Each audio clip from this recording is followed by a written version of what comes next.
so in love with you. Welcome back to Real Estate Mindset. Today's video is going to be absolutely bonkers. Now, the data is in, and it's more and more clear that the reason why we're in this housing market bubble is because of hyper demand and not limited supply. So, when you remove the demand, what's going to happen is inventory is going to come crashing and surging back into our housing market. So, right now in this current market, there is no longer a need to do any type of bidding wars. There's never been a need to waive any type of very important safeguards, which are contingencies. There's no point to settle any longer. There was never a point to settle on the biggest, most important financial transaction of most people's lives. And that is all thanks. And actually, the problem was created from the Federal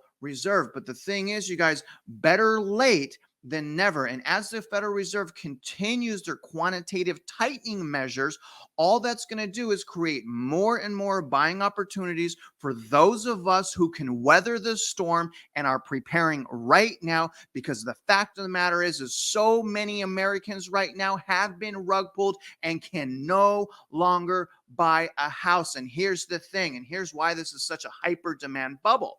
What you all need to understand now, I'm a veteran in real estate for 2 decades, over 2 decades. One thing that I understand is this, okay? And I'm in residential mortgage lending predominantly, okay? Here's what you need to understand.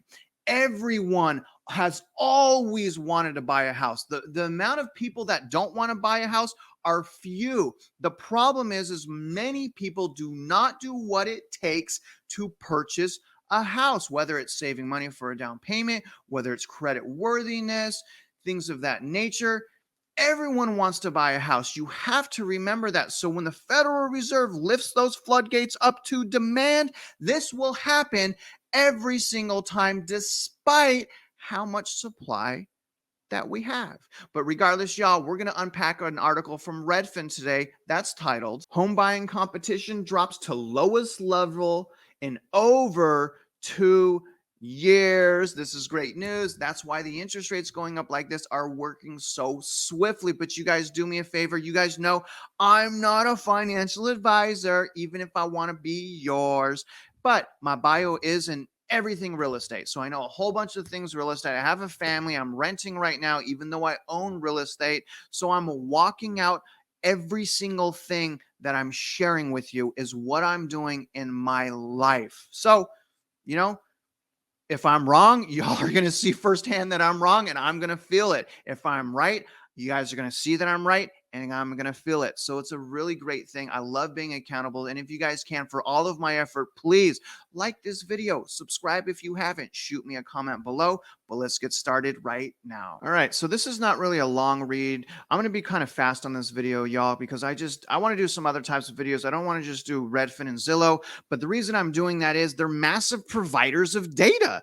So that's why I do Redfin, Zillow, Fred, CoreLogic, Black Knight. They got the data. We need to understand the data, or it's just kind of yelling, right? But anyways, here's what this says. Nationwide, 49.9% of home offers written by Redfin agents faced competition on a seasonally adjusted basis. That's the lowest since May 2020. Again, that's the lowest share since May 2020. And the first time the bidding war rate has been below 50% since that same month, when the housing market was in a near standstill due to the onset of the coronavirus pandemic. June's bidding war rate compares with a revised rate of 65% 1 year earlier and 57.3% 1 month earlier, and marks the 5th straight monthly decline. So the lowest level since May of 2021 in the 5th straight month of competition decline. Again, this is all very important to know if you kind of want an idea of what's coming in our housing market, because there's so many talking heads with differences of opinion. That's why, I try to give you guys obviously my opinion, but I also try to explain to you why I'm formulating my opinion, which is obviously from my experiences, right? But it's also from the data, because I don't know what the Federal Reserve is going to do. I don't know what our government's going to do, what the administration is going to do. I can only rely on my experience and the trajectory of the trends. And that's why I continuously read Redfin. They continuously have so much data for us to understand. If we choose to look and understand, it will tell us what direction the housing market's going to be in, right? And that's important if you want to buy a house and you haven't yet. Let's continue on with this article right now. Now, you guys know that I love visualizing data. That's one of the things I want to bring customized to my channel. I've watched some videos on how to do it. It's a little bit intense if you've never turned data into a visual chart or map before, but I absolutely love it. And it's really important. I wanted to kind of show you where we are now, where we were pre-pandemic, where we should be. But this is Redfin's home buyer competition chart. And this is saying that it's dipping to the lowest level since 2020. And that's right here, you guys. So this represents June 2022. 49.9% of Redfin offers face competition. But what's really important to note is here's where it peaked. It peaked right around here from June to January at 70% roughly.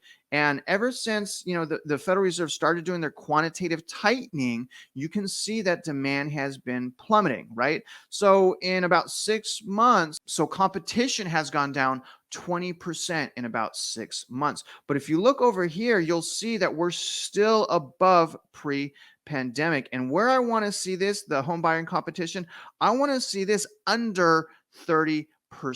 When that is under 30%, I think the market's going to collapse. I really do. I think it's going to collapse. And I also think as soon as we have as much inventory as we had pre-pandemic, again, the market's going to collapse. I do have a lot of people saying that they are worried, like my man Jeff, that he's worried, and this is a fair concern, by the way, that he's worried that the Federal Reserve will flip-flop and reverse interest rates, bring demand back to the market. Here's the thing.